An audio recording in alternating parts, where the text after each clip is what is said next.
आपने आज तक ऐसी बहुत सी मूवीज़ देखी होंगी जिनमें एक इंसान दूसरे इंसान को ना सिर्फ कत्ल करता है बल्कि बाद में खा भी जाता है। और अक्सर लोग ऐसी मूवीज़ को देखकर इंजॉय करते हैं। लेकिन अगर मैं आपसे कहूँ कि दुनिया में एक ऐसा सीरियल किलर हकीकत में मौजूद था जो ये सब कुछ बार बार करता था और कई सालों तक पकड़ा भी नहीं गया। ये कहानी है सोवियत यूनियन के सबसे खतरनाक सीरियल किलर एंड्री चिकाटलू की। एक ऐसा दरिंदा जिसने मासूम बच्चों और औरतों का अपना शिकार बनाया और हर कत्ल के बाद इसकी दरिंदगी और बढ़ती गई। वो किसी भी इंसान को मारने के बाद इसके छोटे छोटे टुकड़े करता।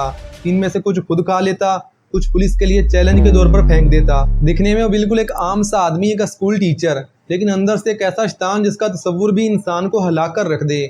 आज की इस वीडियो में हम इस इंसान की पूरी कहानी खोलने वाले हैं कि कैसे ये शख्स सोवियत यूनियन की हिस्ट्री का सबसे खतरनाक सीरियल किलर बना और इसकी कहानी आज भी क्रिमिनोलॉजी की दुनिया में एक केस स्टडी के तौर पर पढ़ाई जाती है। लेकिन ये वीडियो कमज़ोर दिल वालों के लिए नहीं है। तो आइए फिर वहीं चलते हैं जहां से ये सब शुरू हुआ।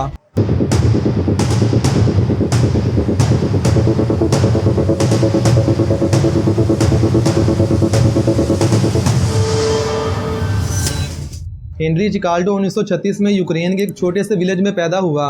इसका चाइल्डहुड किसी नाइटमेयर से कम नहीं था। सोवियत यूनियन में उस वक्त ज़बरदस्त फेमन चल रहा था। लोग भूख से मर रहे थे। कुछ जगहों पर तो कैनिबलिज्म यानी आदमखोरी तक की रिपोर्ट्स आई थी।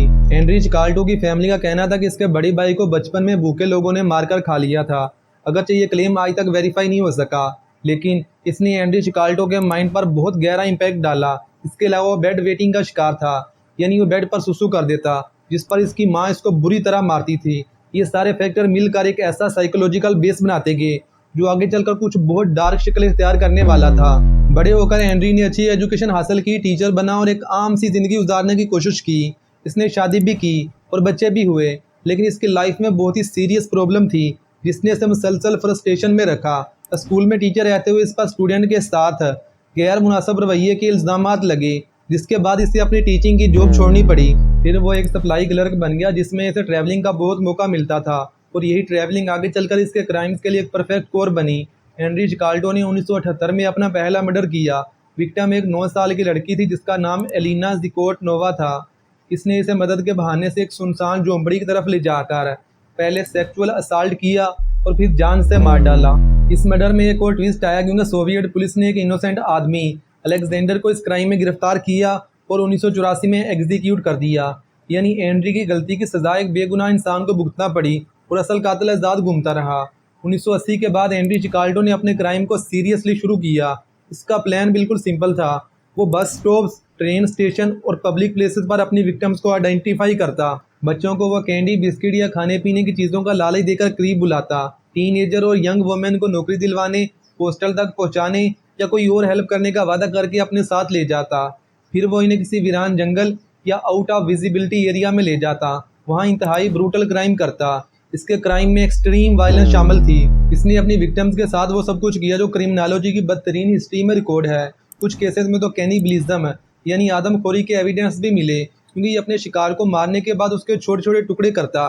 इनमें से कुछ खुद खा लेता, कुछ पुलिस के लिए एविडेंस के तौर पर फेंक देता कि दम है तो पकड़ के दिखाओ। सोवियत अथॉरिटीज़ के लिए केस एक ड्रोना ख्वाब बन चुका था। 1982 में इन तमाम मर्डर्स की इन्वेस्टिगेशन शुरू हो गई थी, लेकिन हेनरी चिकाल्डो को पकड़ना इंतहाई मुश्किल साबित हुआ क्योंकि सोवियत साइंस अभी तक डीएनए टेस्टिंग के लेवल तक नहीं पहुंची थी।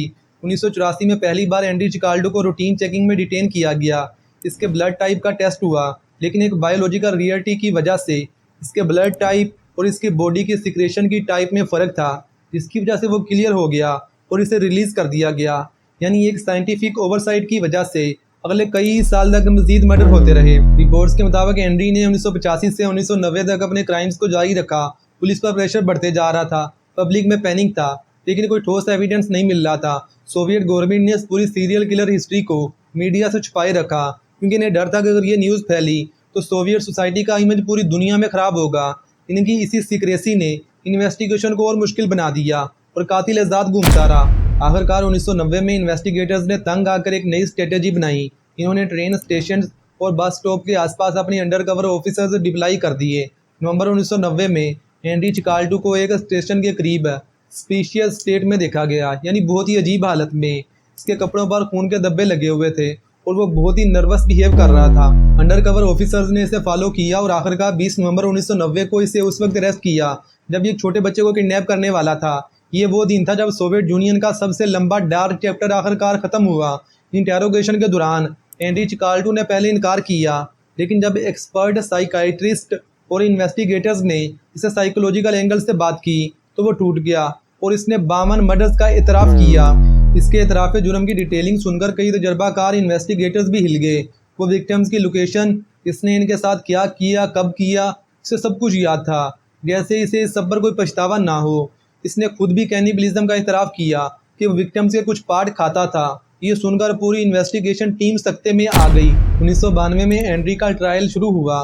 कोर्ट रूम में इसे एक आयरन केज में रखा गया था क्योंकि विक्टिम्स की फैमिली मेम्बर से इसे खतरा था, और वो खतरा रियल था क्योंकि इसने एक दो नहीं बल्कि 52 से ज़ायद लोगों को मारा था।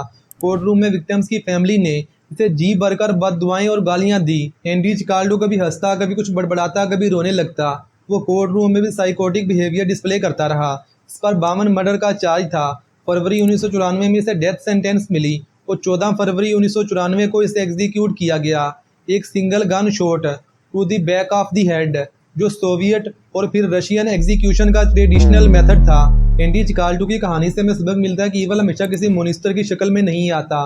वो एक टीचर की सूरत में आ सकता है, एक क्लर्क की सूरत में आ सकता है, एक नेबर की सूरत में आ सकता है, या फिर एक दोस्त की सूरत में भी आ सकता है।